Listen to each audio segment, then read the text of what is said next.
All right, here we go.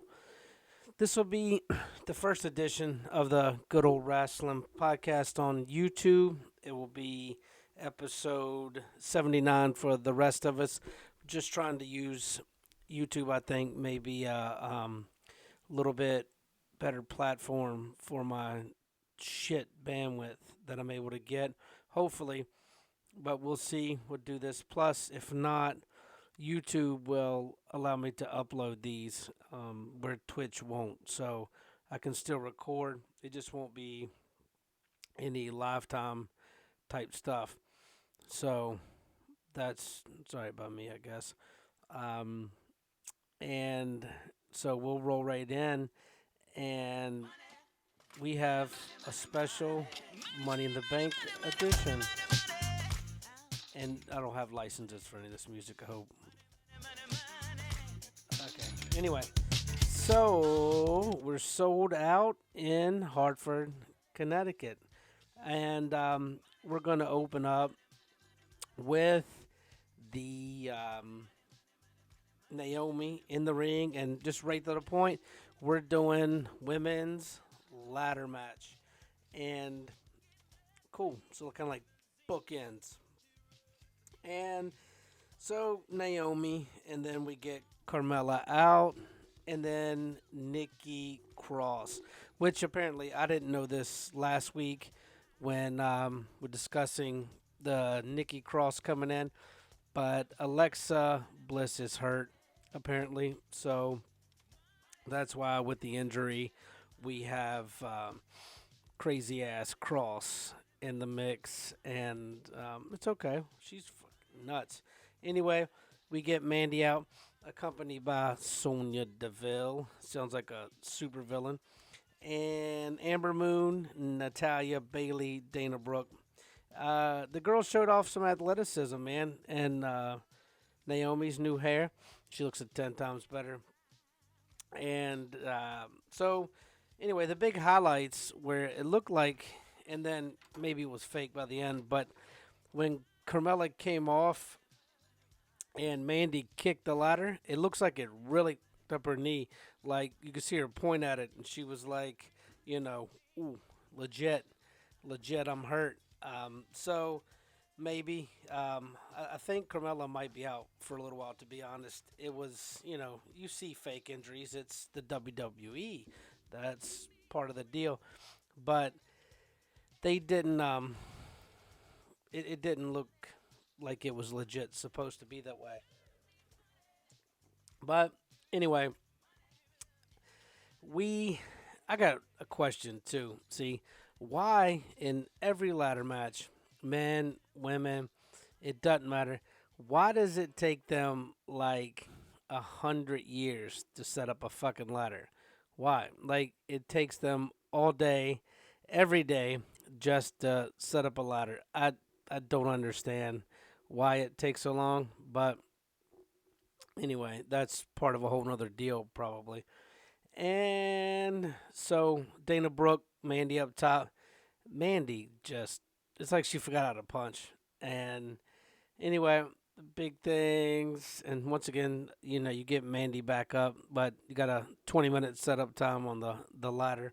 Ladders are hard, man.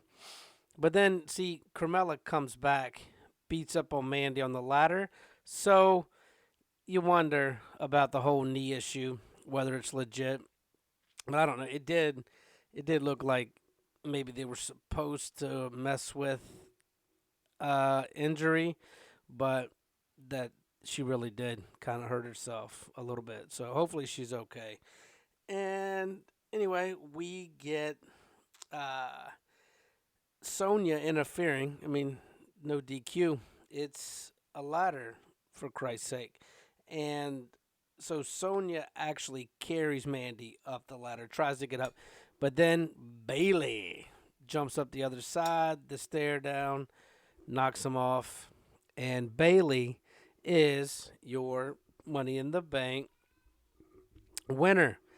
And sweet, sweet, sweet, sweet, sweet. And um, so we get Sami Zayn. He's interrupting Triple H on the phone, And he's like, we got a big problem. We got Braun Strowman, and of course he's afraid Strowman, will get him because he destroyed him fair and square. I beat him fair. Yeah.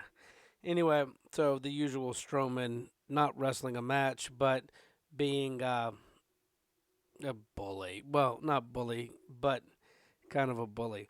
And so, anyway, and then we get Rey Mysterio with Samoa Joe. And Joe's song is the best part of Samoa Joe.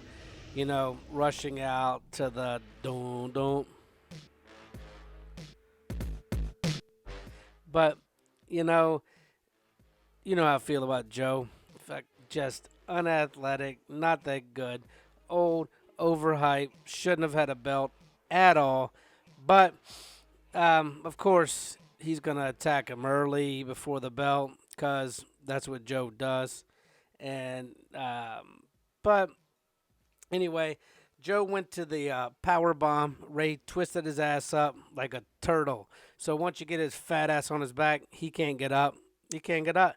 So Ray has the U.S. title, and even better, he's just pouring blood. I think Ray, Joe's fucking fat, and he couldn't get out the way. Little quick Ray caught him in the face. So good. But you got Dominique watching backstage. I don't know what's up with that. I know he cut a promo. Obviously, they're gonna bring this kid in at some point.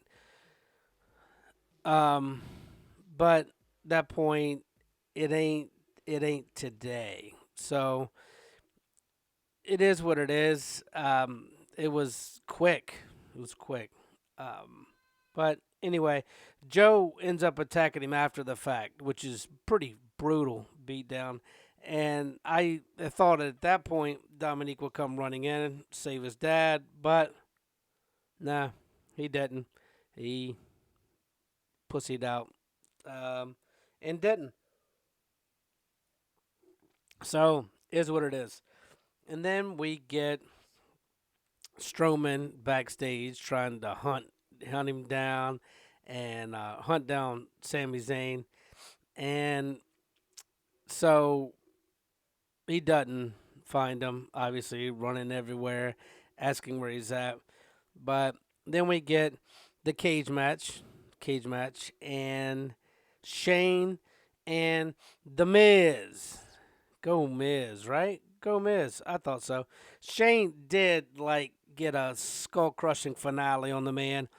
Shane put his foot on the rope, but it doesn't break the count if there's no disqualification.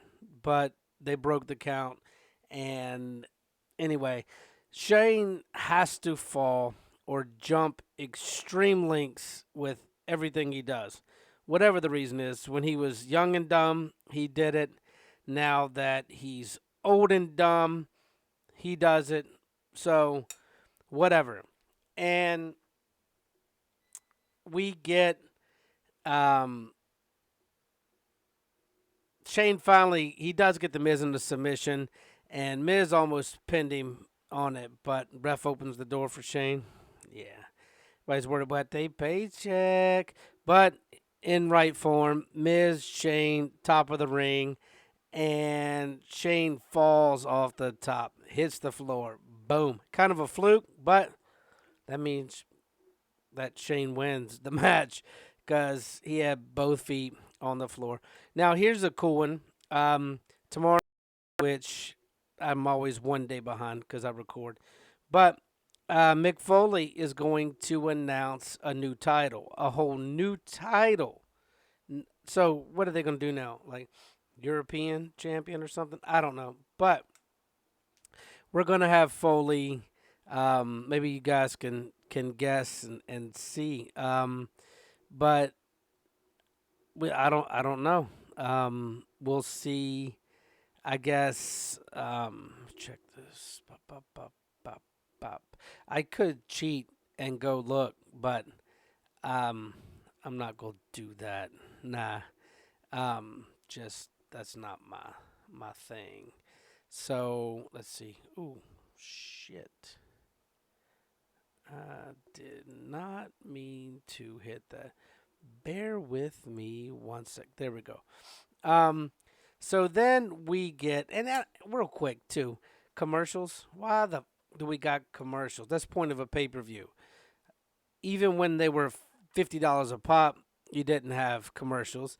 Now people are paying $10 a month to not get commercials.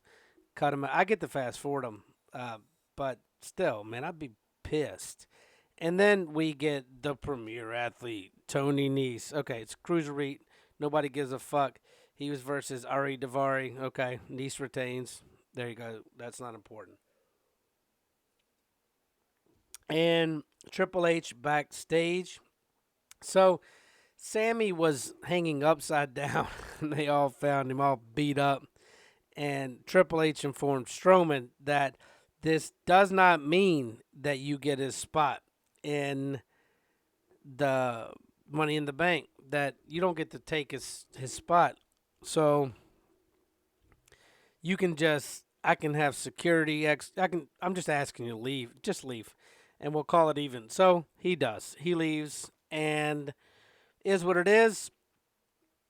And Strowman says he doesn't know. He didn't do it. I was trying to find him, but I never did. Triple H doesn't believe him, and he appears to leave. And then we get the, I don't know. I shouldn't even mention the Lacey Evans promo, but still, this bitch out of nowhere to get a shot. Don't understand. Well, I do now, a little bit, at least my opinion. But I was like, if she wins, I might stop watching. So we get Becky Lynch versus No Name and some two belts. And so Becky locks in the armbar, beats Lacey Evans, obviously. And it was just, I think Lacey was there for fodder. You have to have, they want to split the belts, I should say. So immediately, right away, we drop in Charlotte Flair's music. And she comes out just kind of taunting her and like, oh, yeah, come on, bitch, I'm ready. And Lacey, she doesn't have to. Like, Becky could have just gone to the back. The match was scheduled for later in the night. They were giving her a break, but no, she wants to go all balls out. And as soon as that happened, I'm like, Charlotte's going to win this one. It's a given. And we even have Lacey in a fear. Charlotte gets the boot and the win. And it makes sense. I didn't want to see Becky lose to Charlotte of all damn people. But they're saving that for later. You got the what did Vince call it? Whatever. Where people show up on the other show. And so now you've got Charlotte on SmackDown and Becky on Raw. So you split the belts the right way. And Lacey Evans is going to be like her main rival going in. There's not a lot of big name women on Raw unless Rousey comes back, which I don't know. I need to. I told you I don't got time to read a bunch of that underground stuff, but that would be the only logical other contender that would be there. So I don't know how they're gonna play it. I don't, but we'll see. That gets Charlotte back over in that division, and they can cross over for a match. But anyway, enough about that. Afterward, Becky just attacks Lacey on the ramp. Well, I can't blame her. And then, of course, Charlotte gets in. They double team her, beat her down, And then Bayley comes running to the rescue. And, oh, shit. After a little bit, wow. So Charlotte had left the ring. And her cocky ass comes running back in, goes after Bayley, and ends up eating a turnbuckle. So we all know what this means. Down on the ground, bitch took forever, just the same as a ladder, but she cashed it in. Bailey is the new SmackDown's Women's Champion, and Charlotte held it for the ninth time for like 34 and a half seconds. And it was great. She's climbing through the crowd. Good to see Bailey get some comeuppance. And yeah, I thought that was cool. Let her catch it in the same night. Pretty awesome. I don't know what they're going to do with the women, but looks like they're doing good so far. The next one, too, I'm not going to spend a whole lot of time either. One, because it's a shorter episode, pay per views. Uh, anyway, so Elias does hit Roman from behind and backstage and just walks on out. I'm going to play on my electric guitar because, well, as you can see, I broke mine. So he does, and he plays this song, talks his shit. And as he is leaving, well, Roman meets him on the ramp. Superman punch, drags his ass in the ring, spears him, pin him. Done. And then we get to the matchup, and I got to hit the pause button. I'm like, there's an hour and 15 minutes left. How long are these guys going to go at it? Because we got a few more. But we introduce AJ Styles, and we get Seth freaking Rollins. And why I've been looking forward to this one. And they did not. They didn't disappoint. It was a hella match, man. I thought. I was just like, let it go a little bit. I mean, you had a suplex off the top from Rollins and then straight roll him over and into a Falcon Arrow and still just get a near fallen Styles. And then you got Rollins, like AJ rolls him into an ankle lock. Wow, it was a good match overall. A lot of energy. You knew it was, and these guys are going to be hurting the next 2 days. If they have either one of them wrestle the next couple days, they're not going to be hitting on much. So that's it with that. So because AJ goes to set up the forum and missed Seth once he got the knee to the face, the kick to the face, stomp, and Rollins retained. And then it's like, but oh shit, because as Rollins is celebrating and holding his belt up, you get AJ coming back to the ring. And he got his fist balled, and it's just like a stare down. And it's like, whoa. So Rollins, held up the belt. AJ drops his head and extends his handshake. And I'm like, oh, we're getting back to respect. It'd be kind of cool. But the part I liked is AJ threw in, come on, man. Can't you see that this is hard for me? And then Rollins shook his hand. That was a good little, staged or not, these guys do have a lot of respect for each other. And they're both two of the more athletic and best people in the ring that we've probably seen in our lifetime. Well, when they're really little, but of this generation, they're amazing. So then we get a filler, the Lucha House Party, the 6-man tag, and then Lars Sullivan comes out. I'm not gonna spend any time on King Dipshit. We heard the news this week, like they fined him probably what he makes in a year because he doesn't make a lot because he doesn't do shit, but just some white supremacist statements. He's just a big retarded piece of shit, and the quicker they can get rid of him, the better off they'll be. And so I went and took a shit and got something to eat because that was more interesting.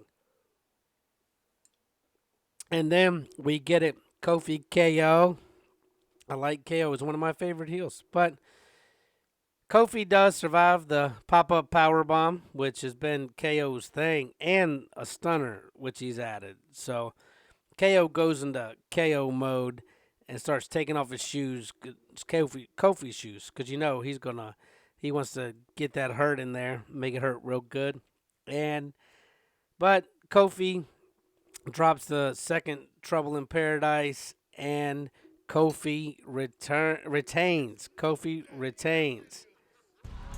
So we got Kofi continuing the championship reign, and that's cool. I like that. Let him keep it. Now, here is the part that utterly pisses me off. It just pisses me off. Um,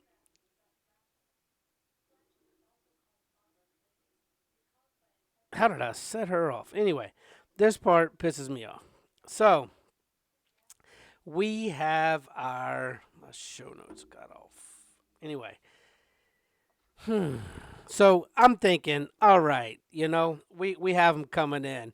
We got Corbin, we've got Finn Balor, we've got Ricochet, Andrade, Ali, Drew McIntyre, Randy Orton, and no one comes in for Sami Zayn. So I'm like, well, if Strowman truly isn't going to come out, then maybe Zayn will like do his little sneak his ass in at the end and kind of walk up and steal it, and then we'll be good to go, right? And Sami Zayn would have the suitcase and whatever. Let him, I don't care.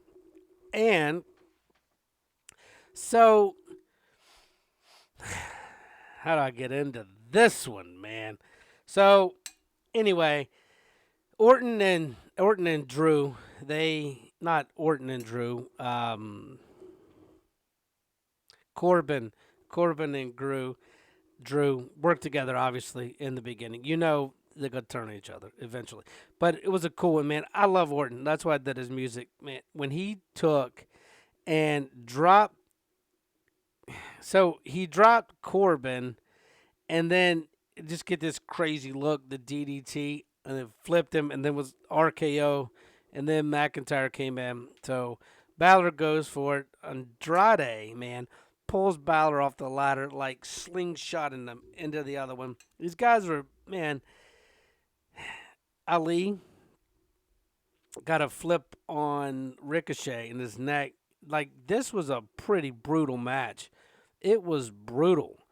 And so anyway, I was trying to think of Drew does toss Ricochet out of the ring and snap the ladder.